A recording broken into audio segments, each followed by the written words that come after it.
Et bonjour à tous, j'espère que vous allez bien. Aujourd'hui, on se retrouve donc pour une nouvelle vidéo. Bon, c'est vrai que ça faisait longtemps qu'on s'était pas vu, hein, parce que bon, la régularité n'est pas mon point fort. Mais bon, j'y travaille. Le thème de la vidéo d'aujourd'hui, eh bien, c'est pas une vidéo comme les autres où je fais un cours, c'est plutôt une vidéo pour vous tester vous. Car dans cette vidéo, ce sera un questionnaire, et donc ce sera un questionnaire de physique évidemment. Et quand je parle physique, je dis bien physique quantique, physique classique, et la cosmologie évidemment. Donc une bonne réponse c'est 1 point, il y a une seule bonne réponse par question, et il y a 4 propositions, c'est donc un QCM. Mais bon, on passe l'introduction, et donc je vous dis, on commence. Donc c'est parti, question 1. Parmi les 4 propositions suivantes, lequel est un atome? Réponse A, le dioxyde de carbone. Réponse B, le manganèse. Réponse C, le diazote.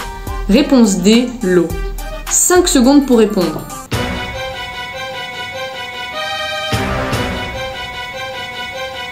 Les 5 secondes sont écoulées et c'était le manganèse, la réponse B.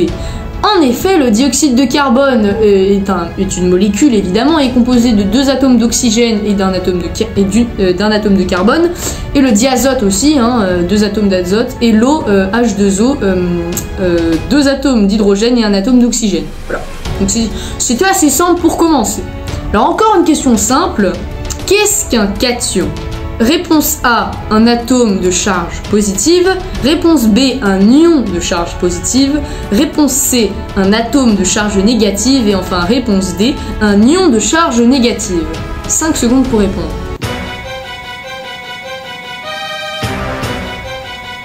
Et voilà, les 5 secondes sont écoulées et c'était la réponse B.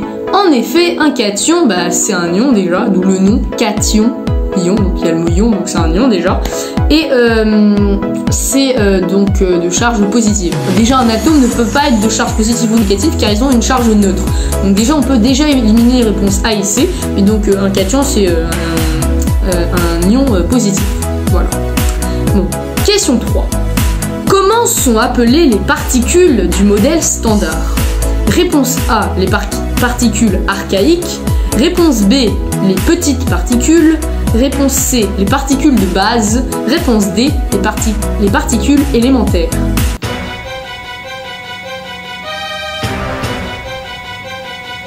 « 5 secondes écoulées et c'était la réponse D. Ce sont bien évidemment, les particules élémentaires. Question 4. Parmi les 4 propositions suivantes, quel est l'intrus? Réponse A, le muon. Réponse B, le gluon. Réponse C, le taux. Réponse D, l'électron.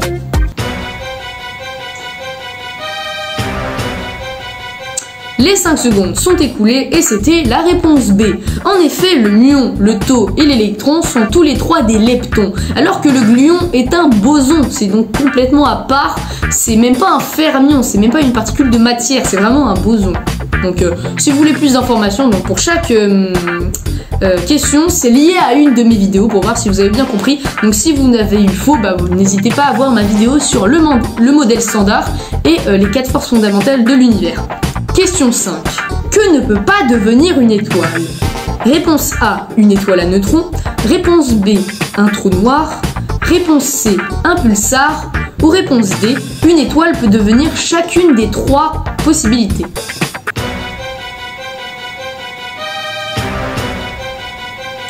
Bien évidemment, c'était la réponse D. Une étoile peut devenir une étoile à neutrons, un trou noir, et vous pourriez peut-être pu dire pulsar si vous savez pas ce que c'est. Mais en fait, un pulsar est un type d'étoile à neutrons.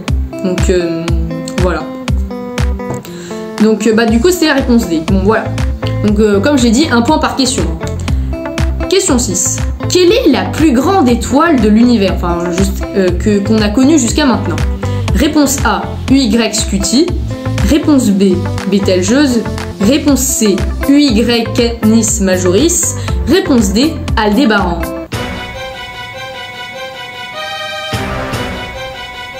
C'était bien évidemment UY Scuti.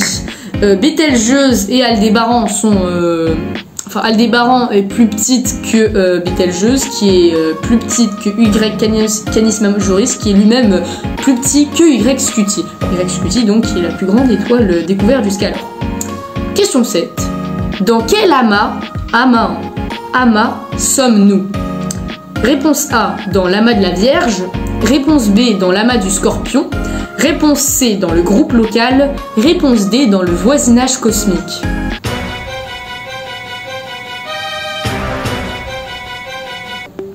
On est bien évidemment dans le groupe local.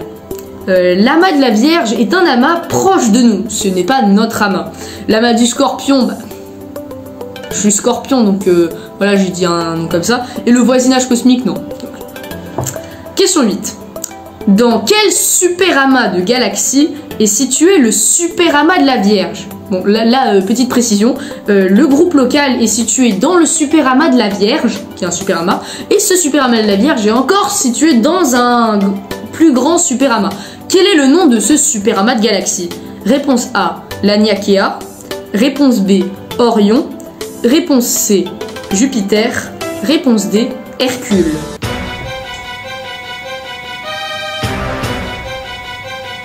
C'était évidemment le super amas de Laniakea.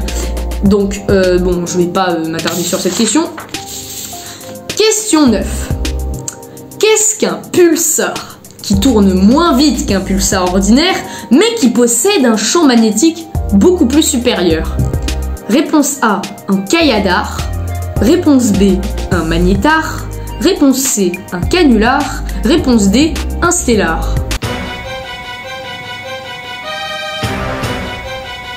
Bon, pour cette question, j'ai utilisé mon imagination. Bon, je crois que la réponse était assez simple. C'est évidemment la réponse B, le magnétar.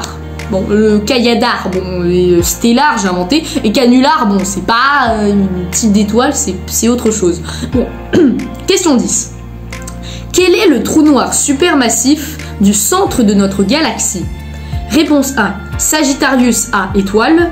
Réponse B, Sagittarius A+. Réponse C, Sagittarius B étoile. Réponse D, Sagittarius B+.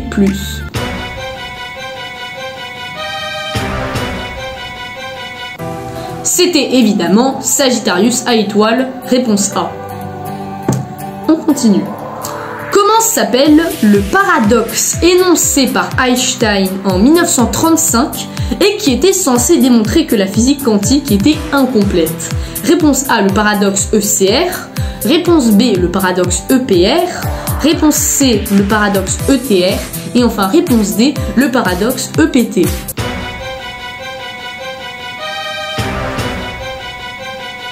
C'est bien évidemment le paradoxe EPR, du nom de ces trois découvreurs, Einstein, Podolsky et Rosen. Ils ont travaillé ensemble, donc ils ont montré une démonstration pour prouver que la physique quantique est incomplète. Et ironiquement, c'est grâce à ce paradoxe qu'on a découvert qu'en fait la physique quantique n'était pas incomplète, qu'elle marchait très bien. Donc Einstein, on pouvait dire qu'il avait tort, entre guillemets. Donc, 12. Question 12. Qu'est-ce que la lumière? Réponse A, une onde. Réponse B, un corpuscule. Réponse C, les deux possibilités. Réponse D, aucune des trois possibilités.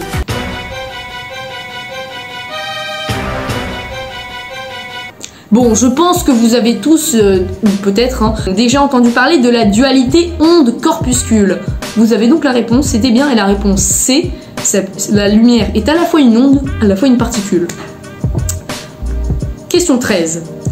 Alors, bon, là c'est un peu plus sur le tableau périodique des éléments. Quel est le 30e élément de ce tableau? Réponse A, le zinc. Réponse B, le fer. Réponse C, le platine. Réponse D, le cobalt.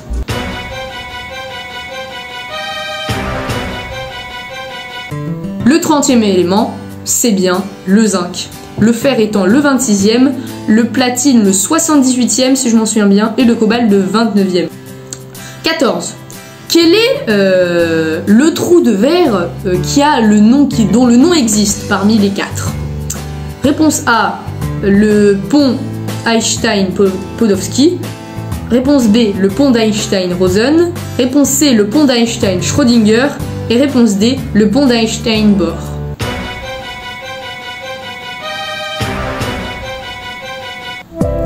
Bon, c'était peut-être un peu plus dur, mais oui, c'était la réponse B, le pont d'Einstein-Rosen. Et donc, n'hésitez pas à regarder la vidéo sur ScienceClick sur les trous de verre, c'est vraiment très intéressant. Et donc, vous allez apprendre plein de choses. Cette vidéo n'est pas dédicacée, c'est juste que je l'aime bien, donc je le mets, parce qu'il mérite.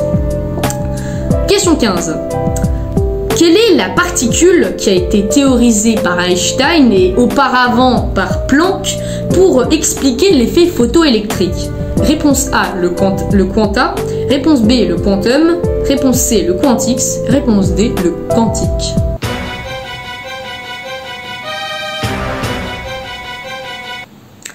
C'est évidemment le quanta. C'est de ce nom que vient le nom quantique. Bon, donc c'est ceux qui ont choisi la réponse D.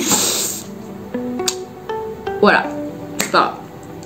Bon, bon, pour la petite histoire, Max Planck avait théorisé le quanta en 1900, après qu'il avait vu qu'en fait il avait essayé des calculs pour démontrer autre chose, mais il avait vu que pour que ce soit vrai, bah, il était obligé que la lumière soit composée de quanta et qui n'était pas une onde, et donc il pensait que c'était faux et donc avait tout barré.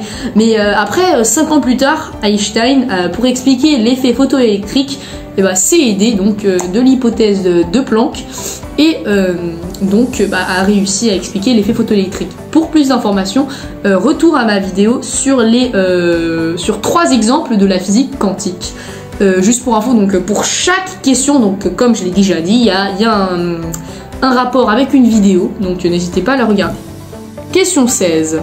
Qu'est-ce que le phénomène apparaissant à des températures très froides peut entraîner l'apparition de paires de Cooper? Alors petite précision, les paires de Cooper, ce sont quand les électrons, au lieu de se mettre de façon désordonnée, ils se mettent totalement de façon ordonnée, 2 par 2, bien en rang, qui forment comme une énorme vague, mais d'un coup, pas plusieurs petites vagues, mais genre une énorme vague. Réponse A, la superfluidité. Réponse B, la supraconductivité. Réponse C, l'hyperconductivité. Et réponse D, la superconductivité.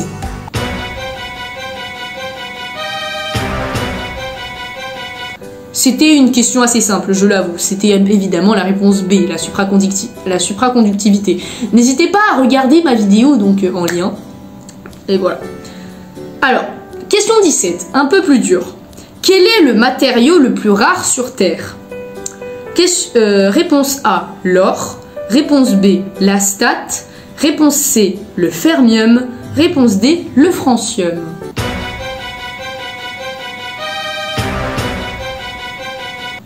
C'était assez compliqué, je l'avoue. Mais c'était la réponse B. Alors, de mémoire, je pense que c'est d'abord l'astate, puis le francium en deuxième position. Question 18. Donc voilà, ça reprend la question 17. Quel est le matériau le plus commun? Réponse A, l'oxygène.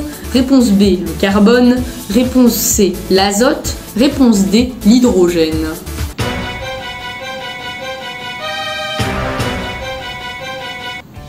Bon, c'est évidemment l'azote. Mais bon, même si j'ai longtemps pensé que c'était l'oxygène, mais en fait non. C'est l'azote avec 78% d'azote dans l'atmosphère, 21% d'oxygène dans l'atmosphère et 1% d'autres gaz. Bon, ça peut varier, hein, des fois c'est d'autres pourcentages, mais je crois que c'est ça. Question 19. Donc c'est l'avant-dernière. Quel phénomène arrive à l'hélium à moins de 170 degrés? Réponse A, la supraconductivité. Réponse B, l'hyperconductivité. Réponse C, la superfluidité. Et enfin, réponse D, la fluidité.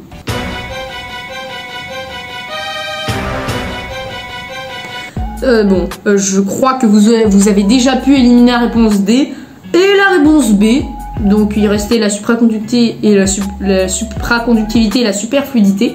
Et donc vu que j'ai déjà posé une question sur la supraconductivité, je pense que vous avez répondu la réponse C, qui est évidemment la bonne réponse.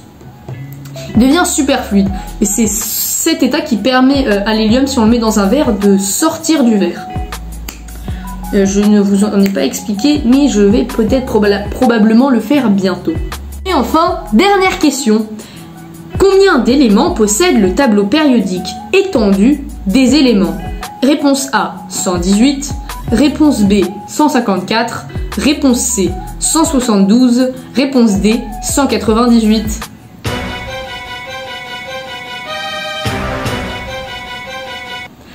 C'était assez compliqué parce que c'est pas très connu le tableau périodique étendu des éléments, mais c'était 172, la réponse C. Pour info, c'est le chimiste finlandais Pekka Piikko qui a théorisé donc le reste des atomes qui n'ont pas encore été découverts. Et donc voilà, les 20 questions sont terminées.